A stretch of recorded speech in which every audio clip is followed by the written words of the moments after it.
Muy buenas tardes amigos, bienvenidos a este directo autoavance en el cual vamos a trabajar temas relacionados con el captor de giro en vehículos. Básicamente el captor de giro es un sensor que tiene como función muy importante medir la posición del cigüeñal y también medir la velocidad del motor. Antiguamente en los primeros sistemas de inyección se utilizaba como un pickups para, para evaluar solamente el tema de la velocidad, por ejemplo un generador, cosas como esta. Y hoy en día se utiliza desde, bueno, hace muchos años realmente, desde aproximadamente el año 92, 93, inclusive antes existían ya captores de posición. Se utiliza principalmente hoy en día para medir no solamente la velocidad, sino también la posición en la cual se encuentra el cigüeñal. En algunos vehículos más modernos, vehículos actuales, el CKP cobra una importancia, digamos, adicional, porque también se utiliza como elemento verificador de cosas como la aceleración del cigüeñal, por ejemplo, la contribución porcentual de un motor, el desequilibrio de potencia de un motor, el balance de cilindros de un vehículo. Y con esto, bueno, el CKP necesita cosas adicionales, como por ejemplo programaciones o configuraciones de la velocidad de rotación. Básicamente vamos a estudiar un poco cuáles serían los tipos de CKP, Crankshaft Position Sensor, que sería muy parecido al camshaft, o sea, el CMP. Son simplemente que uno, digamos, no reemplaza al otro, sino que se utilizan en algunos motores CKP, en otros motores CMP solamente, y en la gran mayoría de motores se utilizan los dos sensores de manera sincronizada para que la unidad no solamente pueda sincronizar el tema de la chispa, sino también sea capaz de sincronizar cosas, por ejemplo, como la inyección y poder hacer estrategias adicionales, como por ejemplo la variación de cilindros, como por ejemplo el desconectar cilindros en funcionamiento, el control de tracción, que también se realiza desconectando cilindros en algunos vehículos. Entonces el CKP es un elemento bastante importante en el motor. Cuando nosotros diagnosticamos el CKP, es fundamental tener en cuenta qué tipos de CKP tenemos. Nosotros podríamos pensar que solamente existe, por ejemplo, el inductivo. Antiguamente el CKP iba colocado como un captor dentro de un distribuidor, por ejemplo. Y bueno, en la mayoría eran efecto Hall, algunos se llamaban bobinas captadoras, por ejemplo. Bueno, en fin, existen básicamente 4 grupos o 4 tipos de sensores de posición.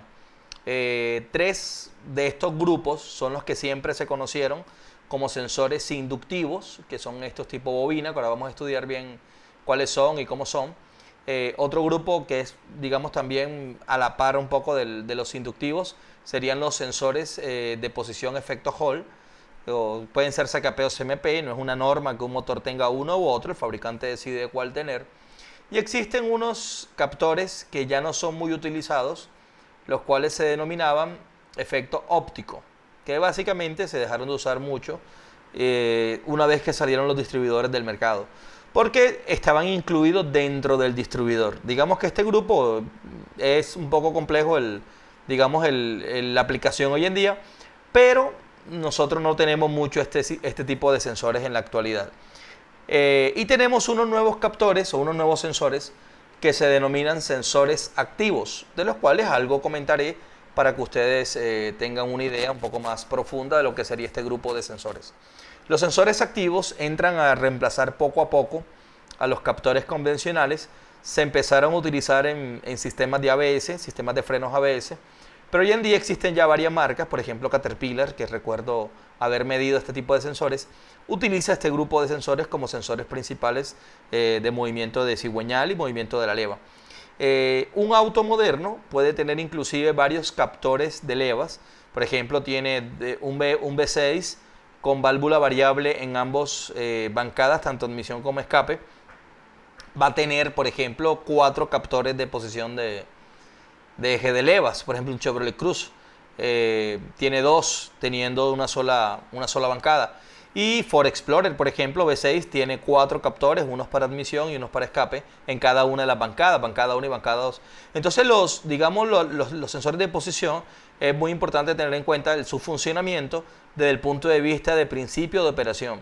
Y luego algunas fallas relacionadas a ellos, no solamente están en lo que es el sensor como tal, sino en estrategias que se suman, como por ejemplo la sincronía entre cigüeñal y barra de levas, que en algunos motores, recuerdo casos, por ejemplo, como Captiva, recuerdo casos, por ejemplo, como Hyundai Tucson o por ejemplo como Cherokee, que muchas veces se corre ligeramente la posición de la barra de leva por cualquier trabajo mecánico y el auto no enciende, ¿no? Simplemente con 1 grado, 2 grados ya el auto no enciende. Y da código P0340, que sería el código del CKP Crankshaft, o Camshaft, perdón, 0340, y P0336, por ejemplo, el Crankshaft, el CKP. Entonces, digamos que no solamente es que funcione, sino que también cumple algunos requerimientos, como por ejemplo el tema de la sincronía.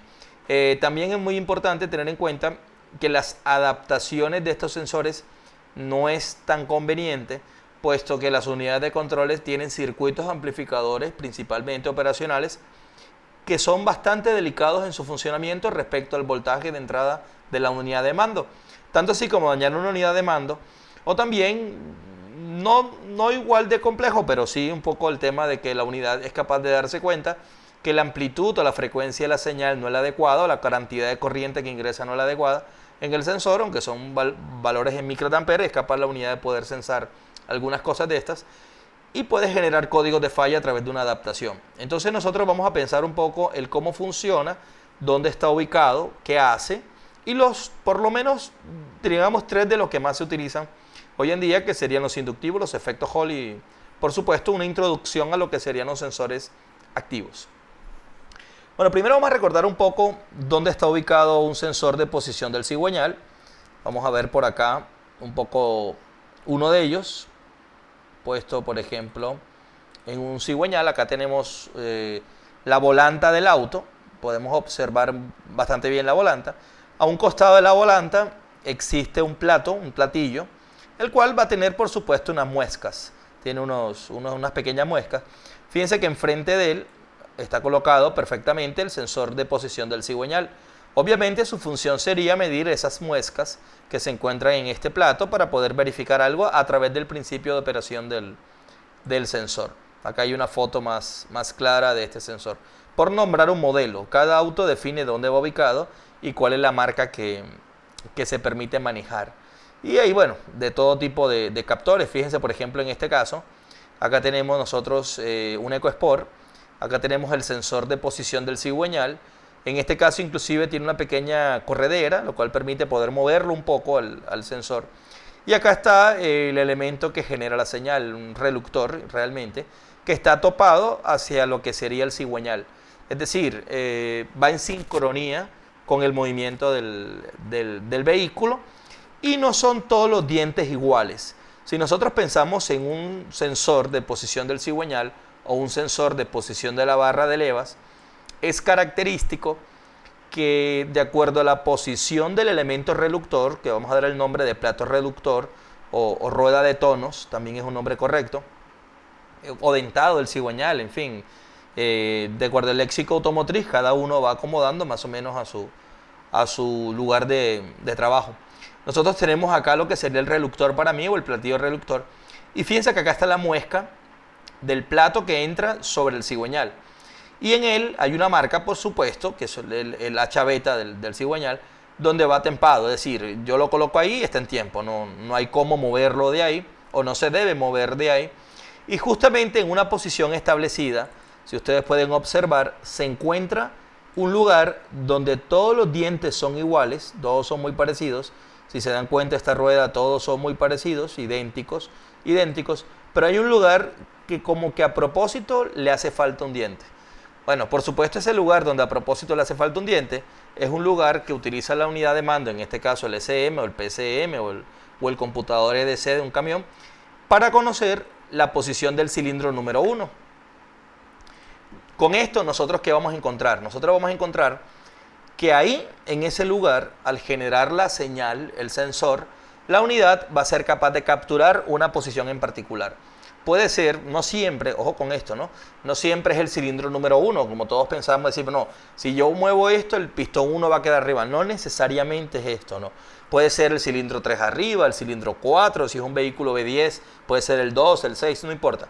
Lo que importa es que la unidad de mando, a través de ese punto, coordine el encendido del motor, porque ella sí conoce el orden en el cual está diseñada esa muesca y el orden de encendido de un auto. Por ejemplo, un auto 1342, y conoce si ese es el número 1, bueno, colocaré chispa al 1 y después vendrá el 4, el 3, el 2.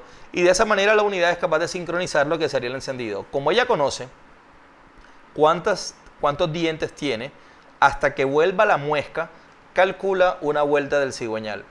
Al generar 2 vueltas del cigüeñal se supone que se hizo el ciclo completo del motor, o sea que si es un auto 6 cilindros, al existir 2 vueltas contabilizadas, tuvo la necesidad de poder gestionar lo que serían el encendido en esos 8 cilindros, 8 chispazos, 8 inyecciones, en fin. Si conoce si es un auto 8 cilindros y calcula una vuelta, calcula la mitad de una bancada, por supuesto.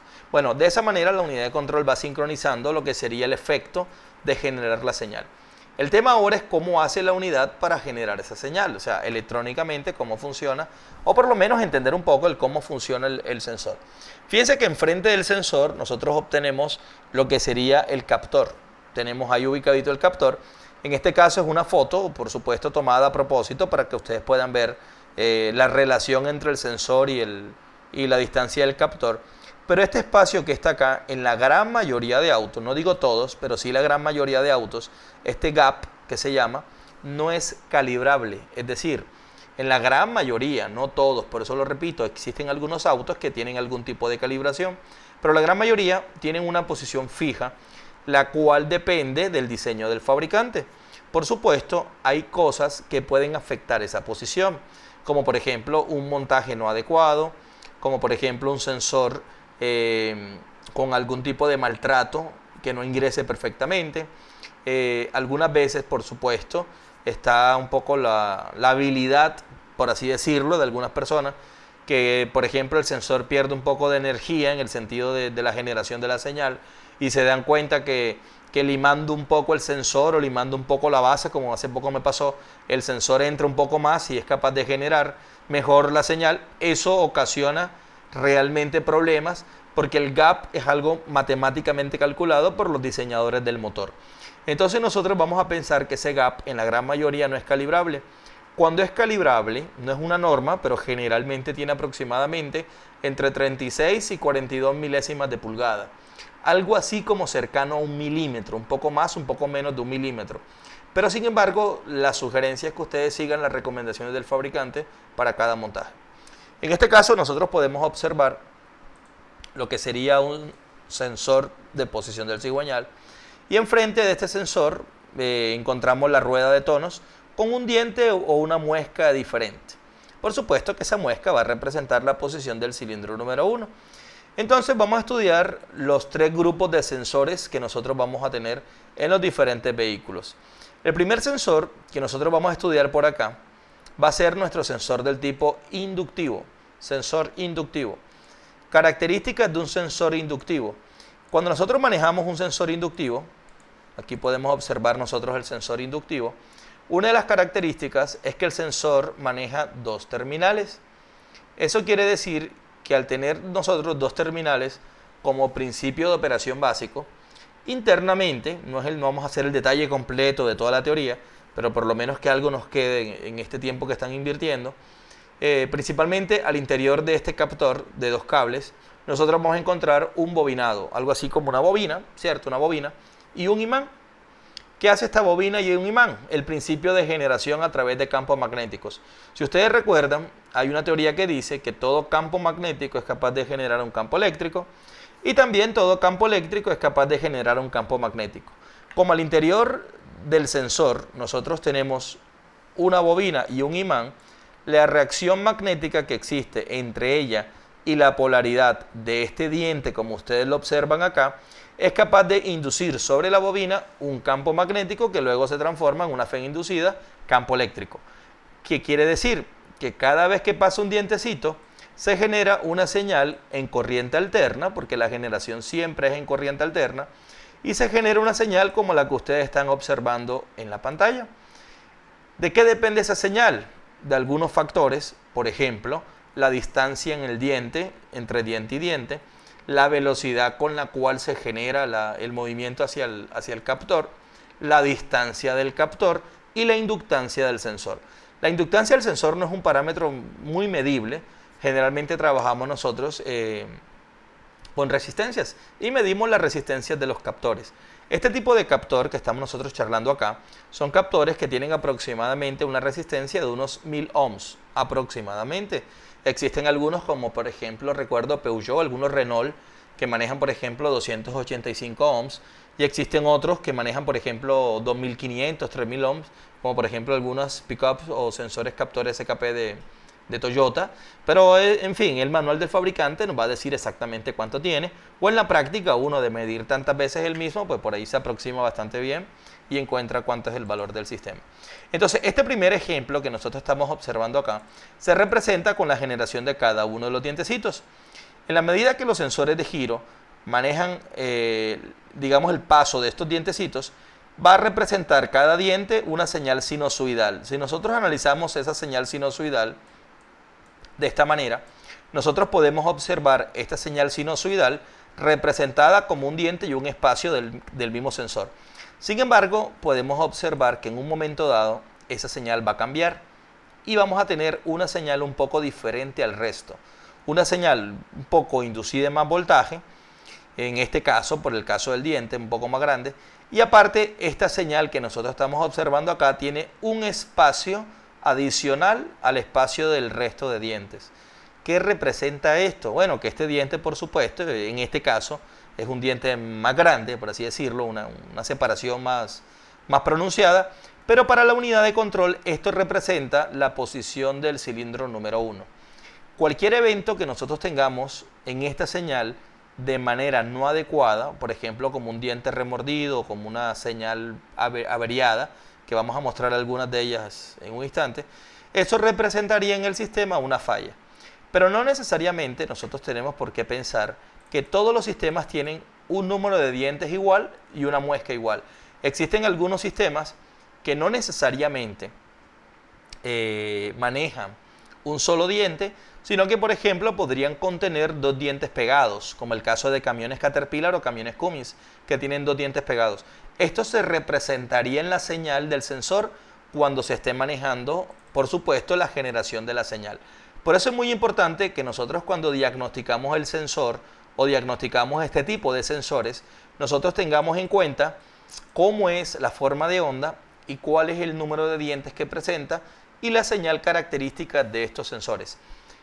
Por supuesto, si nosotros queremos saber si el sensor genera o no genera, en el escáner existe la propiedad de revoluciones del motor, la cual al girar o dar arranque el motor tendría que subir en la medida que el sensor esté generando.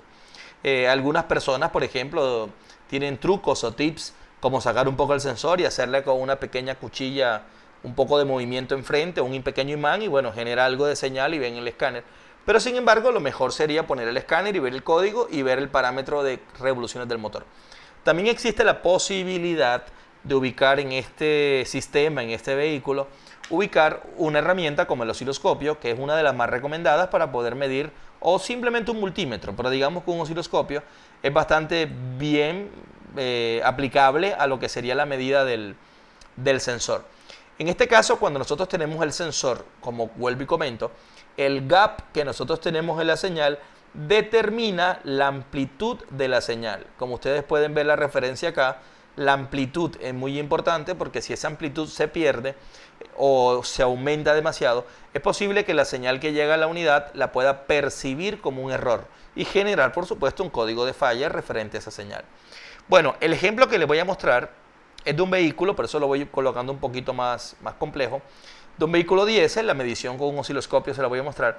En el caso de algunos vehículos diésel, como el caso de un Cummins, como el que vamos a ver nosotros, un Caterpillar, que también funciona muy parecido, utilizan un sensor, pero de manera doble. No quiere decir que mide cigüeñal y barra de leva, no. Mide la misma señal del cigüeñal, solamente que la representa a través de dos señales. Podríamos pensarlo como una señal de resguardo o una señal de feedback, simplemente como una comparación a manera de seguridad. Es algo diseñado por el fabricante.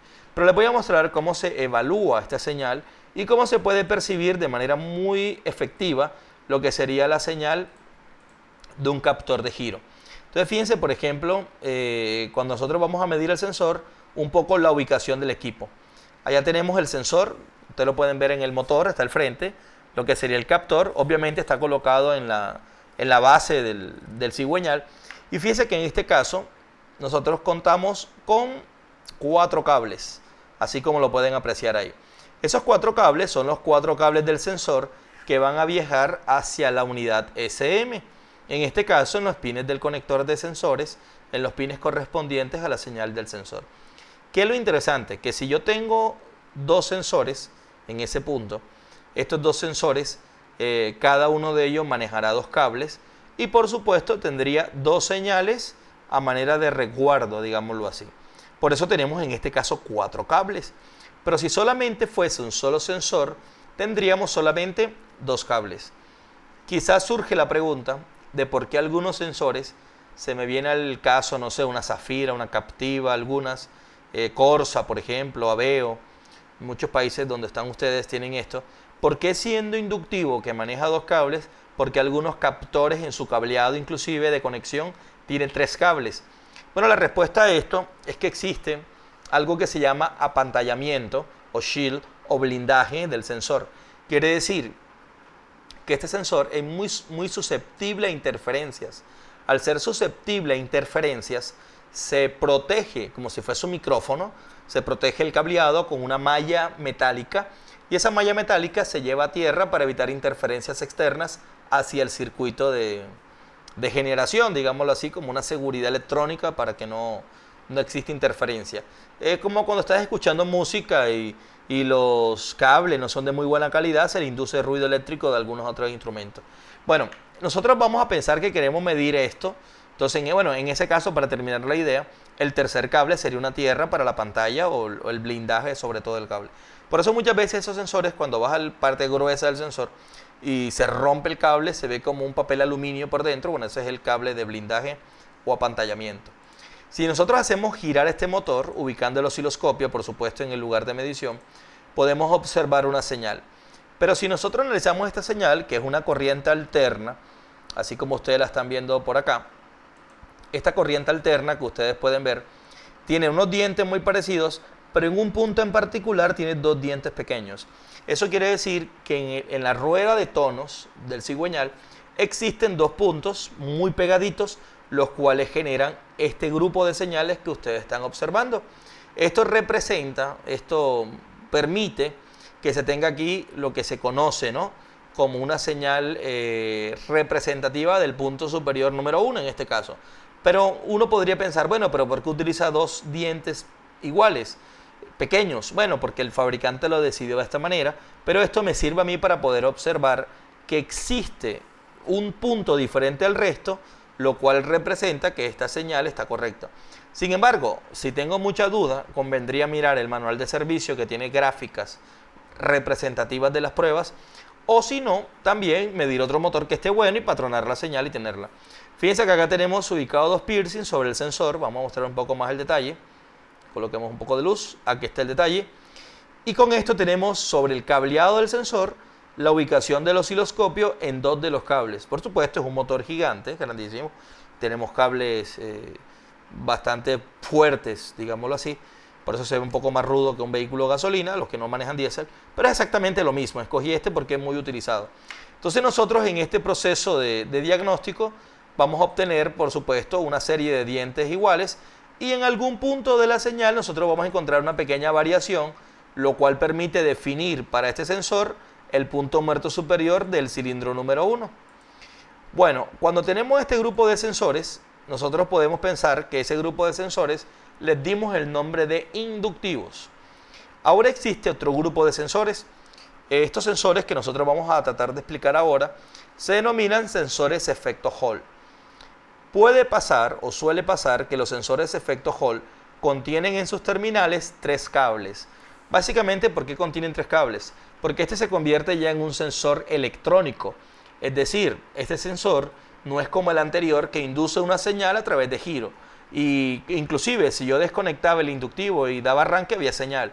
Este sensor, para poder funcionar, necesita alimentación. ¿Al qué quiere decir alimentación? Que es como que requiere una batería. O sea que requiere un cable positivo, un cable negativo y por supuesto tendrá un cable de señal.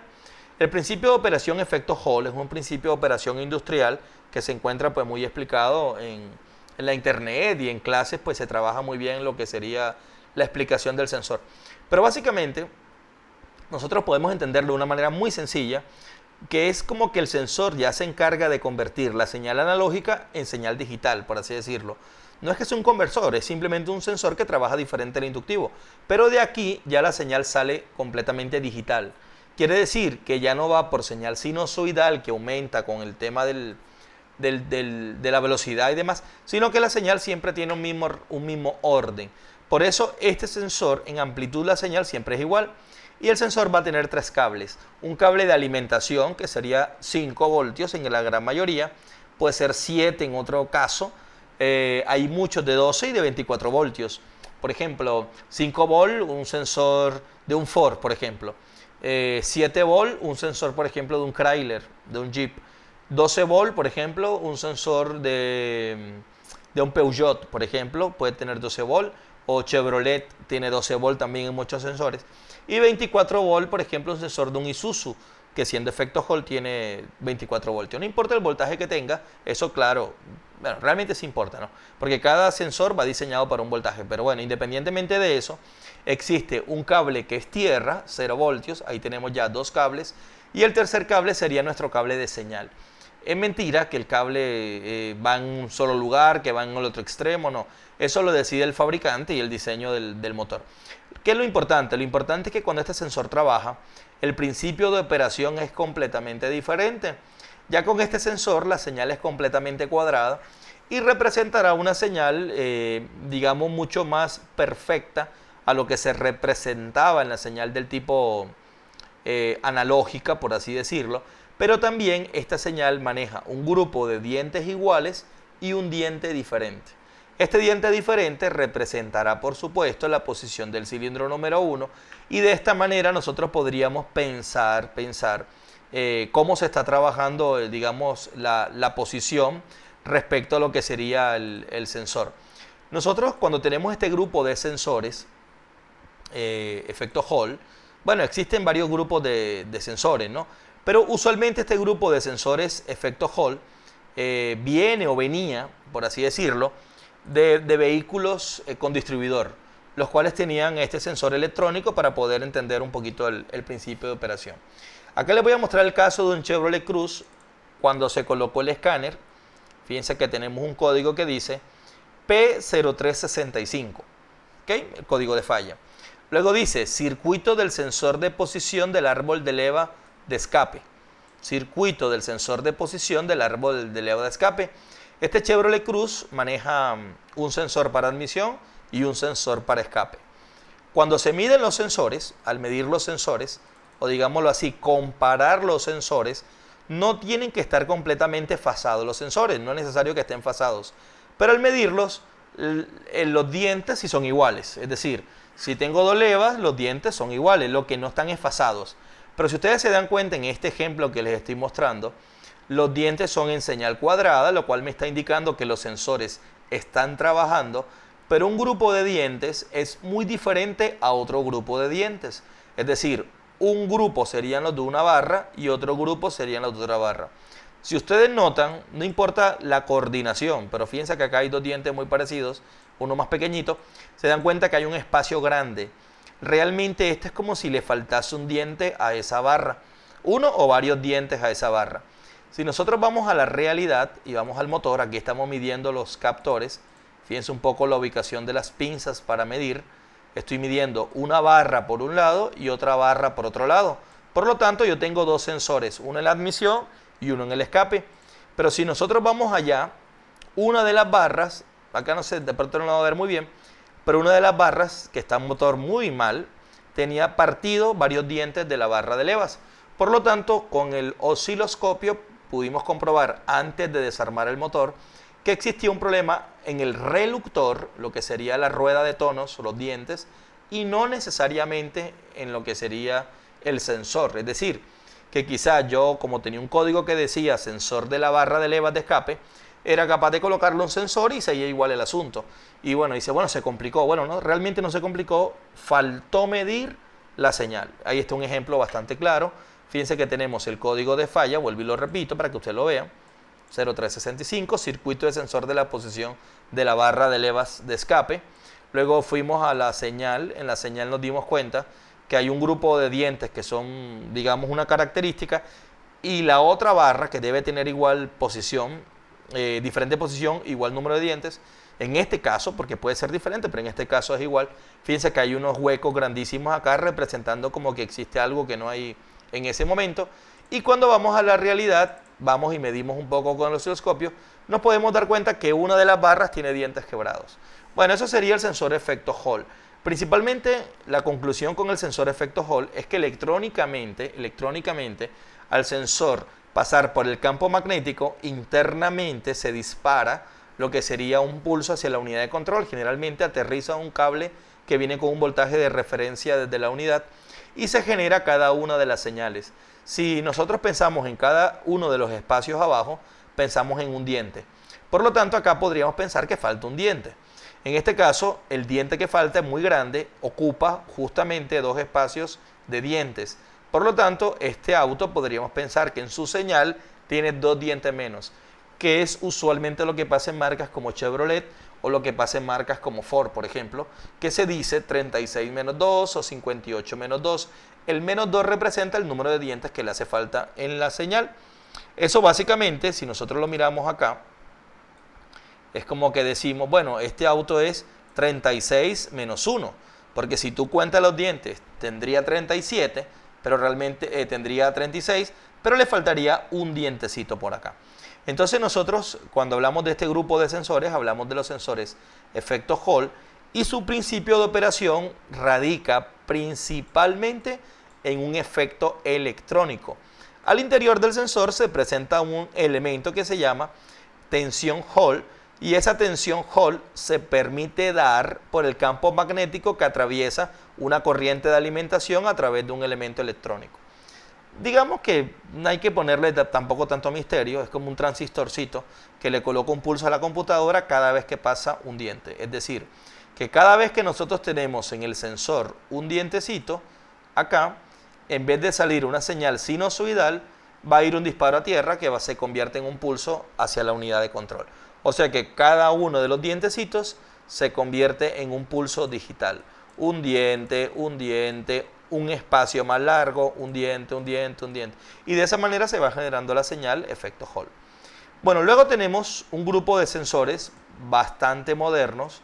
Lo utilizan vehículos, por ejemplo, como Caterpillar, lo he visto mucho ahí. Y son unos sensores que se llaman sensores activos. Los sensores activos son mucho más precisos y tienen una gran ventaja. Estos sensores son capaces de poder trabajar inclusive a muy bajas velocidades. Si tú tienes para que tengan una idea, un ABS y tenías un sensor magnético, el sensor magnético trabajaba aproximadamente sobre 15-20 kilómetros por hora de una rueda. ABS, sensor de velocidad. Esto cuando se lleva a la realidad es como que un auto hacía ABS solamente en esa velocidad. Sin embargo, hoy en día los sensores ya no son pasivos, como todos los sensores que yo había explicado hasta hace un ratito. Inductivos principalmente eran pasivos. Ahora se utilizan unos sensores que se denominan activos. ¿Qué quiere decir? Que como hay electrónica de por medio y su principio de operación permite, que inclusive el efecto Hall no lo hace, este lo puede hacer, permite poder generar señal inclusive a muy bajas velocidades. Por eso los ABS trabajaron hasta 5 km por hora, por ejemplo, hoy en día. Y esto se está utilizando, bueno, no digo cada vez más, pero sí lo he visto ya mucho en vehículos modernos. Caso, por ejemplo, de Ford muy nuevo está esto. En algunos vehículos híbridos también lo veo. Y realmente lo ven motores hacer de Caterpillar, hay muchísimo con estos sensores. Y se denominan sensores del tipo activo. O magnetoresistivo también le suelen decir. Básicamente, ¿cómo trabaja el sensor activo? Internamente el sensor activo contiene unos sensores magnetos, muy parecido a lo que son los sensores convencionales, y contiene un circuito principalmente amplificador en su interior. Este circuito que está colocado acá es un circuito electrónico, el cual toma, por así decirlo, ¿cierto?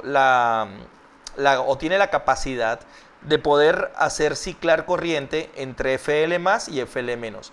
¿Cuándo va a ser ciclar corriente entre el campo alto y el campo bajo? Va a ser ciclar corriente cuando se presente un campo magnético entre MRA y MRB. Imagínense ustedes como dos diodos con interno una gran resistencia entre ellos. ¿Qué hay que hacer? Bajar la resistencia. ¿Cómo se baja la resistencia? Generando campo entre los magnetos resistivos que están colocados adentro. Al unir Fl más con Fl menos, se genera una corriente que hace formar una señal. Pero esta señal parecería sinusoidal, pero realmente es una señal cuadrada. ¿Cuál es la gran ventaja? La gran ventaja es que la corriente que se utiliza es bastante baja. Por lo tanto, inclusive a muy baja velocidad, el sensor es capaz de generar señal. Por eso, los dientecitos de esta señal, a diferencia del anterior, se suelen hacer mucho más pegados. Por lo tanto, la unidad de control es capaz, así sea con movimientos muy lentos, de ver un pequeño campo sobre esto y esto a su vez hacer circular corriente entre Fl más y Fl menos. O sea que lo podríamos pensar como un sensor electrónico, pero solamente con dos cables. Una característica de pronto cuando vamos al taller a medir esto, más en ABS, pero ya poco a poco en CKP. Bueno, principalmente son sensores que no cuentan con un valor de resistencia convencional, es decir, si yo lo mido no tiene 300 ohms, 1000 ohms, no. Cuando tú lo mides la resistencia es infinita o muy alta, muy alta. Entonces estos sensores usualmente son captores activos. Ojo que están montados principalmente en vehículos más modernos. Ahora, cuando tenemos estos sensores funcionando, o están funcionando este grupo de sensores, nosotros vamos a tener una señal un poco diferente. Si se dan cuenta, la señal es digital, la amplitud es muy baja, está un poco diferente a lo normal, pero esta señal digital sí se hace a velocidades muy bajas. Si se dan cuenta, recién acá, en este espacio, estas son velocidades iguales, ¿no? Velocidad. En este espacio empieza a generar señal. Si lo comparas con esta gráfica de la derecha, el espacio en empezar a generar señal es mucho menor. Por lo tanto, los sensores se quieren mostrar que son capaces de generar señal, inclusive con bajas velocidades de rotación. Para entender un poco la operación, hemos medido un captor de este tipo. Voy a mostrarlo por acá un poquito. Acá está la medición de esto. Fíjense que tengo aquí los dos cablecitos del captor. Ahí están los dos cablecitos que salen por la parte de acá. Ahí están. Y luego vamos acá un poco a lo que sería el osciloscopio. Y ahí vamos a hacer andar un poco la velocidad de giro. Vamos a hacerle velocidad de giro. Fíjense, la escala es 2 voltios por división. Y cuando se haga girar el elemento, vamos a tener una señal cuadrada. Van a darse cuenta ahora, cuadrada, pero de amplitud muy chica, ¿no? La amplitud es generalmente 1.5 voltios o muy cercano a 1.5 voltios. Algo así como si fuese el giro sobre dos dioditos. Fíjense que acá tenemos la señal que es cuadrada, acá está la señal cuadrada, pero la señal no es ni arriba ni abajo, no es una señal un poco rara. Si ustedes lo comparan con esto, justamente es una señal, bueno, acá está. Justamente es una señal, digamos, diferente a lo que nosotros teníamos, acá está, a lo que teníamos nosotros como sensor convencional, que es una señal que no está ni en cero ni está en el punto más alto de voltaje. Pero cuando nosotros tenemos la medición, la señal cuadrada representa justamente que es capaz de trabajar a muy bajas velocidades. Siendo un sensor de dos cables, es capaz de generar una señal cuadrada. Bueno, con esto brindamos un recuento de lo que serían, digamos, tres sensores. El sensor tipo óptico, no lo tuvimos en cuenta, puesto que ya no se utiliza pues, en ningún auto reciente, por lo menos de 10 años atrás no existen en la mayoría de mercados. Quizás en algún mercado existe todavía, pero ya no se venden en la mayoría de países donde trabajo yo autos con distribuidor, entonces ya no viene esto. Y en autos diésel y estas cosas, pues ya no, obviamente nunca trabajo distribuidor. Sin embargo, bueno, de pronto en algún momento pueden estudiarlo, pero no se usan mucho los ópticos. Bueno, este es el recuento sobre una teoría de tres sensores que les quise explicar. Espero que pues, les sirva de algo lo que estoy tratando de charlar. Los invitamos a estar siempre pendientes de autoavance.co en la internet y en Facebook también pueden buscar Autoavance o Ingeniero Tilso Castro. Estamos siempre en internet compartiendo mucha información con ustedes. En este mes viajamos a Bogotá a dictar entrenamiento. Estamos ahora mismo en la ciudad de Barranquilla, nuestra sede.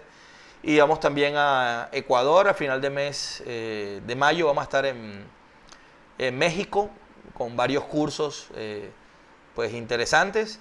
Y en fin, siempre estamos dando vueltas en varios países haciendo lo que nos gusta, que es transmitir un poco el conocimiento. Mi nombre es Tilso Castro y bueno, un placer haber compartido los sensores de giro con ustedes.